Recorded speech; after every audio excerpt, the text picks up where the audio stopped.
साथ चली जाओ ना। मेरी भी बहन घर पर आई हुई और तुम्हारी भी। मेरा ख्याल है उनको घर पर छोड़कर पार्टी पर जाना कोई खास ज़रूरी तो नहीं था। जब मैं मुतमईन होने लगी कि मेरी आजमाइशें ख़त्म होने वाली हैं। लेकिन नंबर लेने की ज़रूरत क्या थी? अजी तो क्या सारी बातें ख्यालों और तसव्वुरों में होगी? बात करने की क्या ज़रूरत है? आप चाहें तो कुछ दिन और इसे यहाँ रहने दें। हाँ, लेकिन उसके लिए कुछ दिन तो आपको भी और रहना पड़ेगा यहाँ पर। वो अजिया बता रही थी कि आप कल जा रही हैं। जी वो अम्मी की तबीयत ठीक नहीं है। आप क्यों मेरे पीछे हाथ धोकर पड़ गए? अरे भाई अभी अभी तो आपको बताया कि आपकी आंखों के रंग। हेलो, ये तो तुम अपने कज़न से खुद पूछो। 2 दिन से फ़ोन कॉल्स कर करके दिमाग ख़राब कर दिया उसने मेरा। देखो उसको मना कर दो वरना। राहिल ऐसा नहीं है। मैं आपा को खुद लेकर आ जाऊंगी। और माफ़ी का क्या है, वो तो आप बाद में भी मांग सकते हैं। मैं उससे माफी नहीं मांगूंगा, समझी? बिछड़ने से पहले, बिछड़ने से पहले।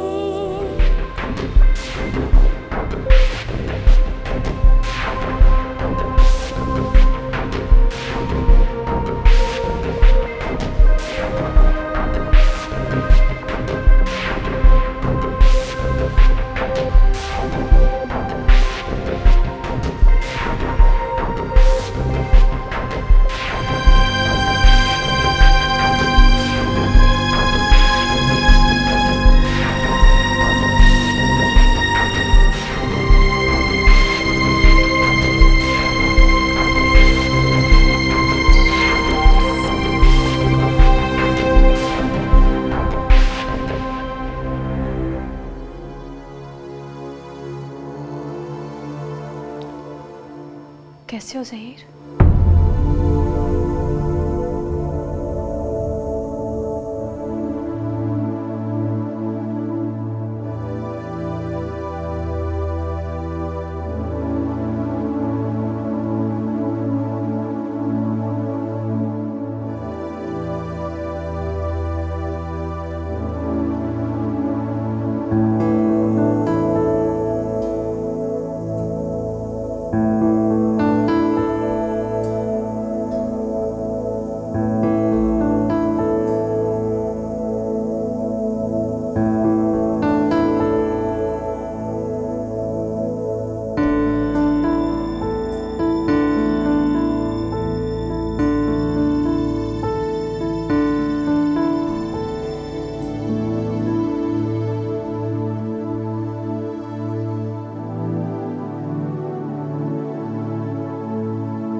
इतना वक्त तो नहीं गुजरा कि पहचानने में इतनी देर लगा रहे हो। तुम? और अचानक? तुम तो मुझसे बाहर नहीं चली गई थी? मुल्क बदर नहीं हुई थी, वापस आ गई हूँ।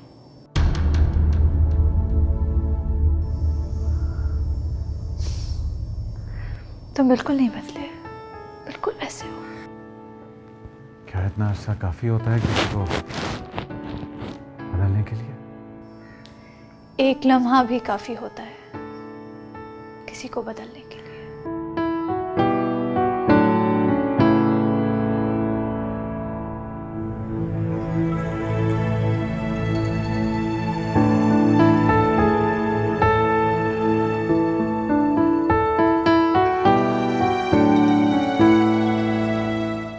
तुम अभी तक उसमें अटके हुए हो?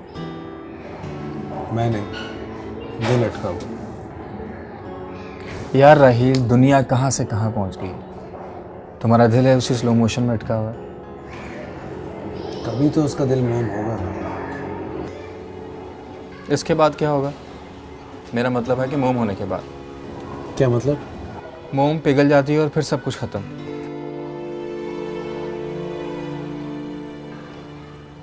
अब क्या है? यार मेरी ना सही वो शायद खुशबू की ज़बान समझ जाए। पता नहीं राहिल, तुम्हारे पास इतना फालतू टाइम कैसे आ जाता है। भाई मुझसे तो नहीं उठाए जाते ये नखरे। तुम्हारी जगह अगर मैं होता ना तो कब का रास्ता दिखा चुका होता है इसको। इसीलिए तो खुदा गंजे को नाखून नहीं देता। तंज। सीरियसली, वैसे तो मेरी जगह कभी हो भी नहीं सकते थे, क्योंकि अजिया जैसी लड़की इस दुनिया में कोई और हो ही नहीं सकती, इसलिए तुम्हें वो मिल ही नहीं सकती।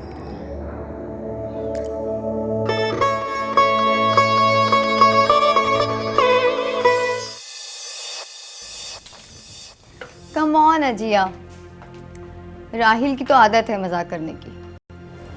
एक्सक्यूज मी, मेरे साथ इस किस्म का मजाक करने का कोई तुक नहीं बनता, और मैं तो समझती हूँ कि ये मजाक है ही नहीं। तो फिर तुमने बहुत अच्छा किया जो तुम यहाँ आ गई। मैंने राहिल को फ़ोन किया है, वो अभी आता होगा और तुम दोनों आमने सामने बैठकर सारी बातें कर लेना, ठीक है? क्या वो यहाँ आ रहा है? हाँ, मैंने बुलवाया है उसे ताकि ये प्रॉब्लम सॉल्व कर सकूं। समझ, मैंने कितना ट्रस्ट किया था तुम पर यार, और तुमने। कम ऑन अजिया, इसमें क्या हर्ज है? और फिर तुम उसे ठीक तरह से समझा भी सकती हो। हम सॉरी टू से, लेकिन तुम्हारा कजन समझने समझाने वाली चीज़ है नहीं वैसे। बहुत कम वक्त में बहुत ज़्यादा जान गई हो मुझे।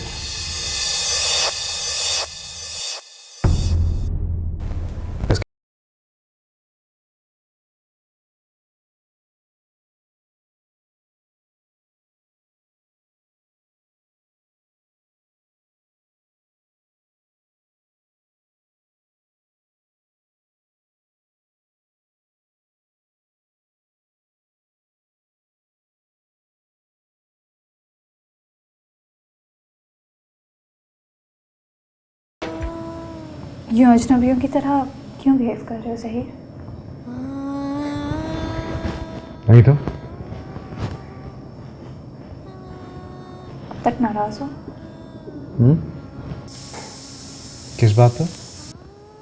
यानी अब इतना हक भी नहीं दोगे कि मुझसे नाराज़ हो सको?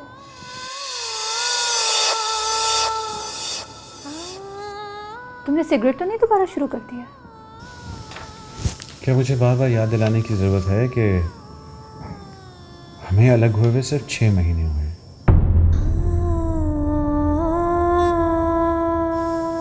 छह महीने, कोई 6 सदियां नहीं गुजर गई कि सब कुछ बदल गया हो। किसी किसी के लिए इन 6 महीनों में बहुत कुछ बदला है ज़हीर। शायद सब कुछ। तुम खुश तो हो? बिल्कुल खुश हूँ, बहुत खुश हूँ। और तुम्हारे हस्बैंड अकेली आई हो? अकेली आई हूँ, वो बिजी है। मामा पापा के लिए उदास हो गई थी, इसलिए उन्होंने मुझे भेज दिया। कुछ दिनों में ज्वाइन करेंगे। अच्छी बात है, तुम ऐसा ही लाइफ पार्टनर डिजर्व करती थी।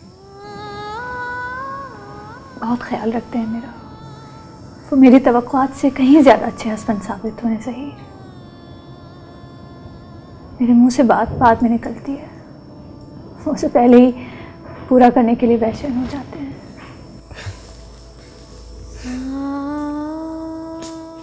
मुझे नहीं पता था कि तुम्हारी जैसी प्रैक्टिकल माइंडेड और मैच्योर लड़की ऐसा शौहर चाहेगी जो उसके लिए आसमान से सितारे तोड़ लाए। तो अच्छा हुआ तुमने मुझसे शादी नहीं की, मेरे में तो इतने गट्स नहीं थे। और तुम्हारी वाइफ, उसमें? मेरे जैसी है वो, सीधी सादी मस्त मौला। हाँ, उसे आसमान के सितारे चाहिए ना, मुझमें तोड़ लाने की हिम्मत।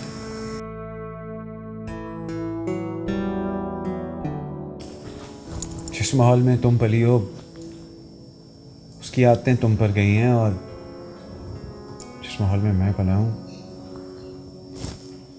उसकी आदतें मुझ पर गई हैं।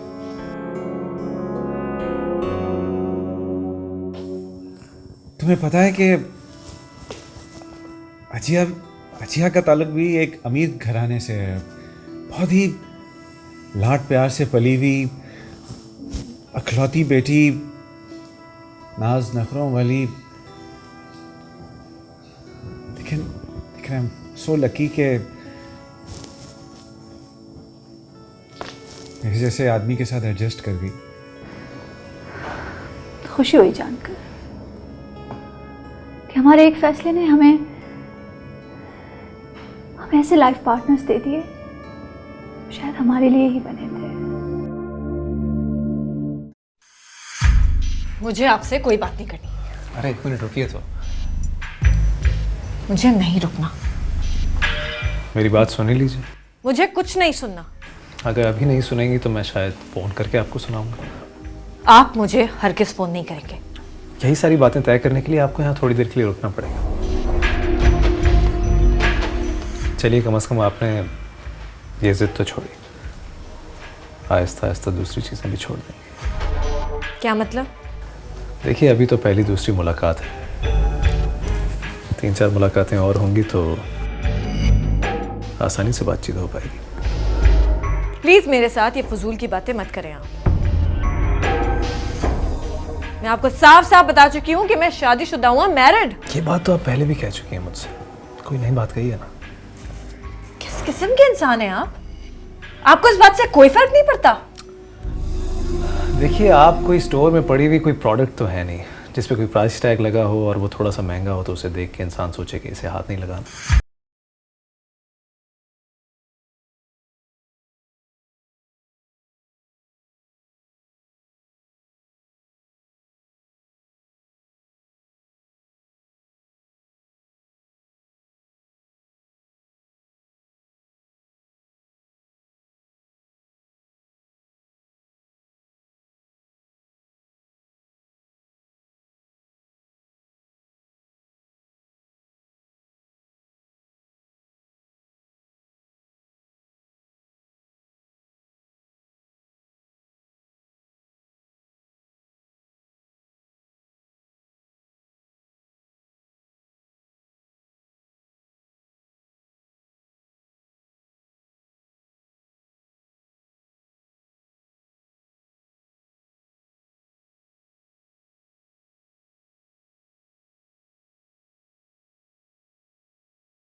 वैसे इन सब बातों में मैं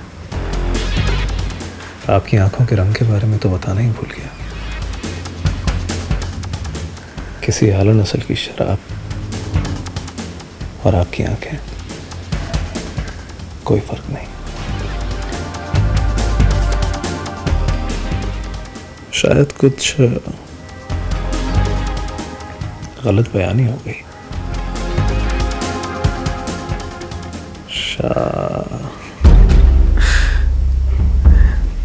साफ शफाफ अल्फाज में कहिए तो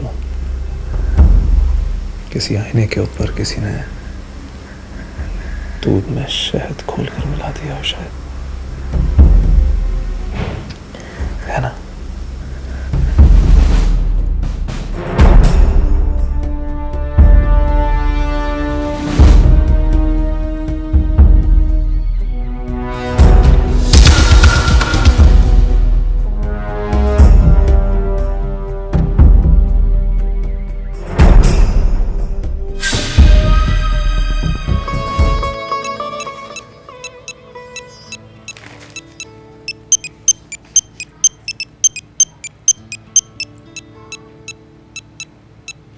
हेलो हेलो। हेलो, कौन? मम्मा, मेरी उंगली में बहुत दर्द हो रहा है। इसे क्या हुआ? जी कुछ नहीं, मामूली सा कट है, मैंने बैंडेज लगा दी थी। आप कैसे हैं? तुम्हें इससे क्या? और तुम कैसी हो? जी मैं ठीक हूँ। तुम्हारी भाभी ने बताया था कि तुम, लेकिन इसका हरगिज़ ये मतलब नहीं है कि मैं भागा भागा चला आऊंगा। आना तुम ही है ज़ोरा, और वो भी मुझसे और मेरी माँ से माफी मांग लेने के बाद।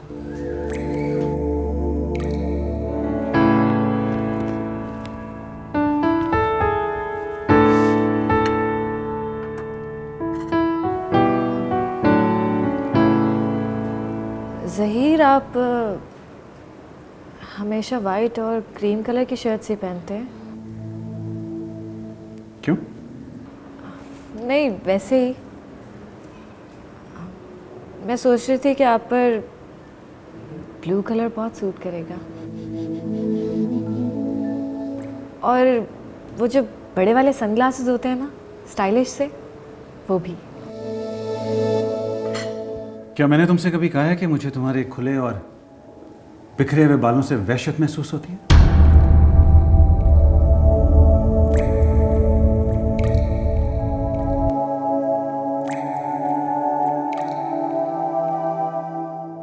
तो प्लीज स्टूपिड किस्म की फरमाइशें तुम भी मत किया करो।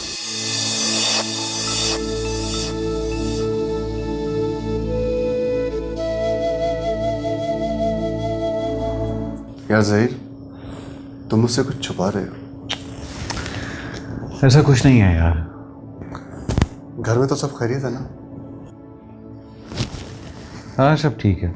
अच्छा वो तुम बताओ, तुमने मेरी बात पर गौर किया? यार चाहता तो मैं भी हूँ मगर देखो सोहेल, भाभी जा चुकी हैं हमेशा के लिए। हाँ अगर तुम उनकी ज़िंदगी में ये सब कुछ करते फिर गलत था। देखो अब वो नहीं रही हैं इस दुनिया में। अब ना तो तुम कोई बेवफाई कर रहे हो और ना ही कोई ऐसी नाजायज़ बात है ये। सोहेल, औरत का दिल बहुत बड़ा होता है। एक माँ तो अपने बच्चों को सारी जिंदगी तन्हा पाल सकती है, लेकिन एक मर्द एक औरत के आश्रय के बगैर या उसके सहारे के बगैर ना तो जिंदगी गुजार सकता है, ना ही अपने बच्चों को पाल सकता है। तो फिर ऐसे ही मर्दों को मर्दाना और हिम्मत का तमगा दे रखा है दुनिया वालों ने। इसको ट्राई टू अंडरस्टैंड।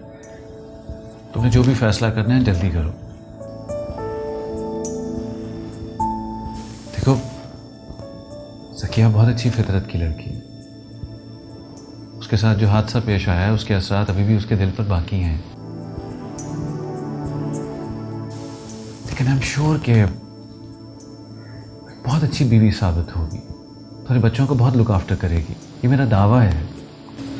ये तो सब ठीक है यार, लेकिन क्या तुम्हारे सास ससुर एक बाप को 3 बच्चों समेत अपनी बेटी का हाथ दे देंगे इस वजह से कि वो तलाक याफ्ता है? और क्या कमी है उसमें? ये तो मुझ पर छोड़ दो। चाय या कॉफी?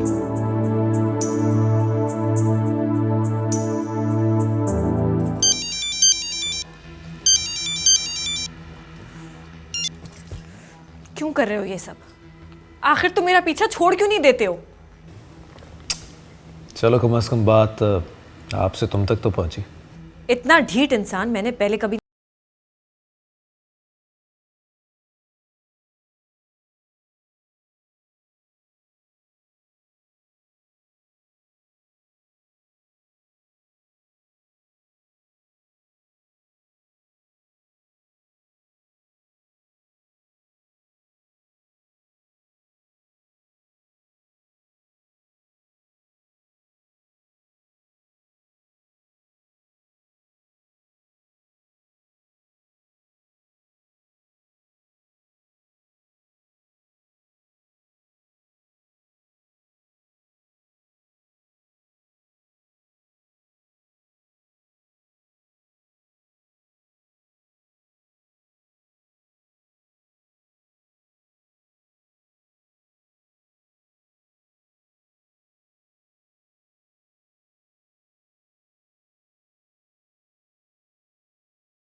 जिसे तुम अपना शौहर कहती हो। खुदा की कसम, अगर मुझे उसकी आंखों में तुम्हारे लिए जरा भी मोहब्बत नजर आई होती या तुम्हारी आंखों में उसके लिए जरा भी मोहब्बत नजर आई होती तो मैं कभी भी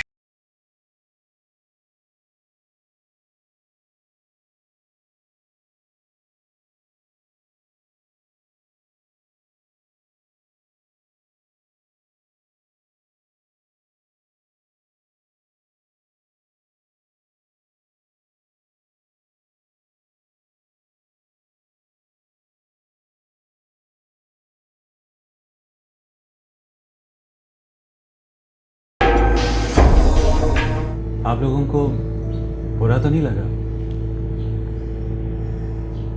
नहीं बेटा, इसमें बुरा मानने की क्या बात है। तो आप लोगों को कोई एतराज तो नहीं? खैर बेटा, इसका फैसला इतनी जल्दी नहीं किया जा सकता, लेकिन मुझे ये जानकर खुशी हुई कि तुम इस घर के बारे में इतना सोचते हो। और आज मुझे ये भी एहसास हुआ कि तुम मेरे बेटे हो, दामाद नहीं। बेटा, जिस तरह तुमने सोचा है, कोई भाई ही इतनी जिम्मेदारी से अपनी बहन के लिए सोच सकता है और कोई भी नहीं। देखें, ज़किया मेरे लिए बिल्कुल जोहरा की तरह है। आप लोग अपनी तसल्ली कर लें। अगर आप लोग कहते हैं तो मैं आप लोगों को सोहेल की तरफ ले चलता हूँ, देखभाल दें, फिर फैसला कीजिएगा।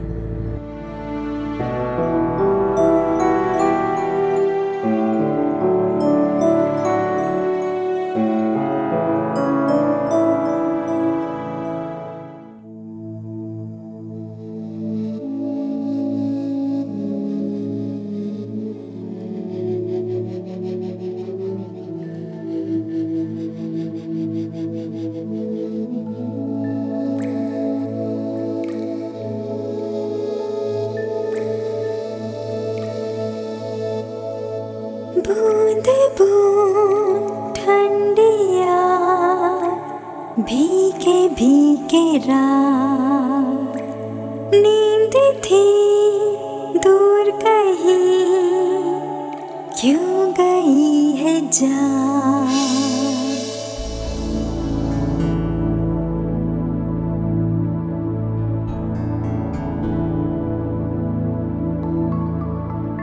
बिछड़ने से पहले चली जो हवा, चांदनी थी अकेली, चांद था जुदा, आधी आधी हंसी में ठहरी ठहरी बातें, सूखी सूखी रातें, बूंदे बूंदे बातें। बिछड़ने से पहले चली जो हवा, चांदनी थी अकेली, चांद था जुदा।